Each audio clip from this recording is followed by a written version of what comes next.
Alright, shalom, hello. Welcome to About Yahweh's Business. That we want to be about His business daily, weekly, monthly, yearly, and for the rest of our lives. I would like to share with you, talk with you, preach to you, however you take it today. Time is not on your side. That in Deuteronomy 4:13, and He declared unto you His covenant, which He commanded you to perform, even 10 commandments, and He wrote them upon 2 tables of stone. That we have to understand that upon His commandments, His mitzvah, there are 613 laws, depending on who you are and how it pertains to you.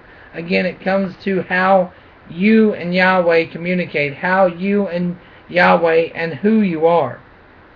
It's not so much in how you communicate, but who you are, whether you're a man or woman, priestly, non-priestly, what you really are. So with that being said, then we have to know that time is not particularly on our side. We have a limited time to learn. We have a limited time to know about Yahweh. There is an appointed time of our death. There is an appointed day. If He does not come back and we do not make that, then we know there is an appointed day of us departing this fleshly body.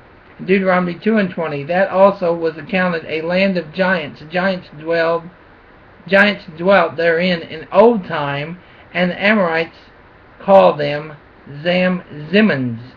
That we have to look at this thing called time and understand it's not always on our side.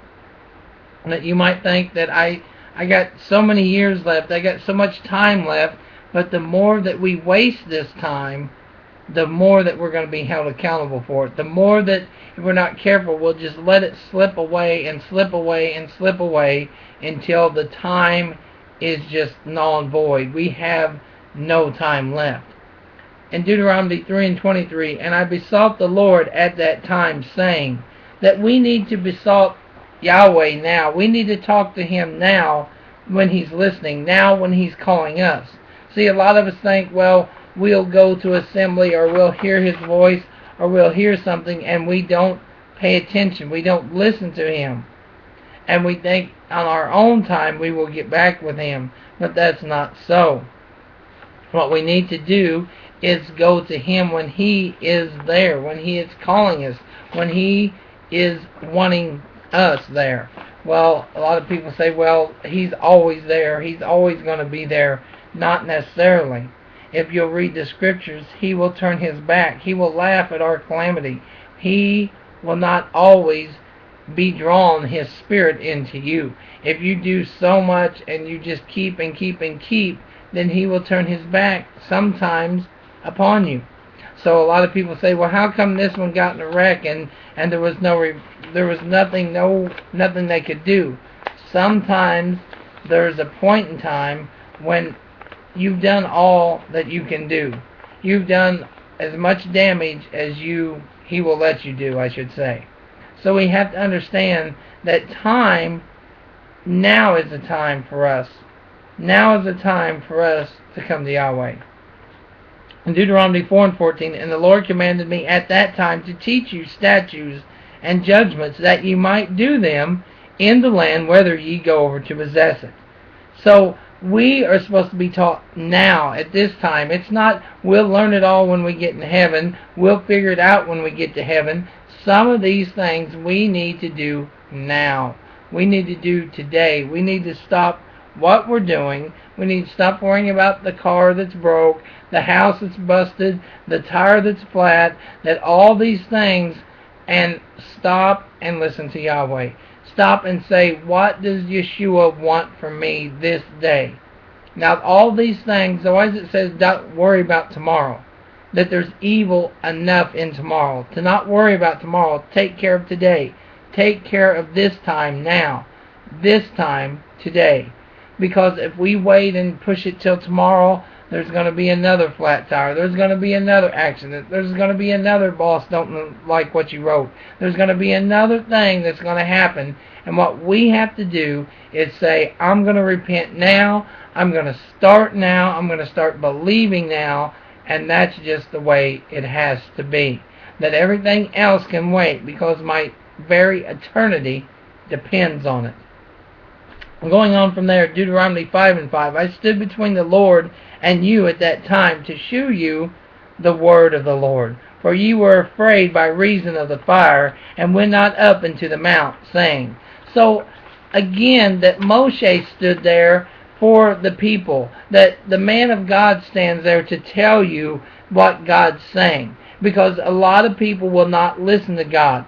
God has always wanted the one-on-one relationship. He went and talked to Adam. He went and talked to them. He walked with them in the garden. It was always His will that we talked to Him, that we communicated. But since man sinned, and since man continues to sin, then He has to place a man of God that will listen and will convey His message, that will go and say, hey, you know what?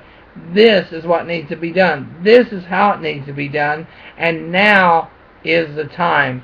That today, He says, is the day of salvation. It's not when you get ready. It's not when you want to go and make it all right. It's not when, well, you've lived your life and you've done all you could and you've sinned in every corner of the earth that you can, and now you're just going to go and say, well, it's all over. Now I want to come to God. Now I want to be saved. In Genesis 21:23, now therefore swear unto me here by God that thou wilt not deal falsely with me, nor with my son, nor with my son's son, but according to the kindness that I have done unto thee. Thou shalt do unto me and to the land whereon thou hast sojourned. That we have to know that time is not on our side. That every day that goes by, every hour that passes, every minute, every second that continues to go by, we are closer to death. We are closer to heaven. One way or the other, we are closer to it. So we need to make sure that we don't have to be afraid of it, and we don't have to be fearing death, because we don't have to worry of death if we know we're going to heaven. If we know Yahweh, if we know we've repented, we know we've been immersed in His precious name, if we know that we've done it His way, if we know we have the Ruach HaKodesh, if we know these things, then we are not afraid. But then we're commanded, we're to go out and tell others. We're to go out and let them know that, hey, Yahweh's still on the throne, and He still wants everybody. He still wants us all to come to Him. So, shalom, repent, talk with Yahweh, pray earnestly, fervently, until you have it right. Comment, suggestion, always welcome. Have a great day. Shalom. Yahweh bless.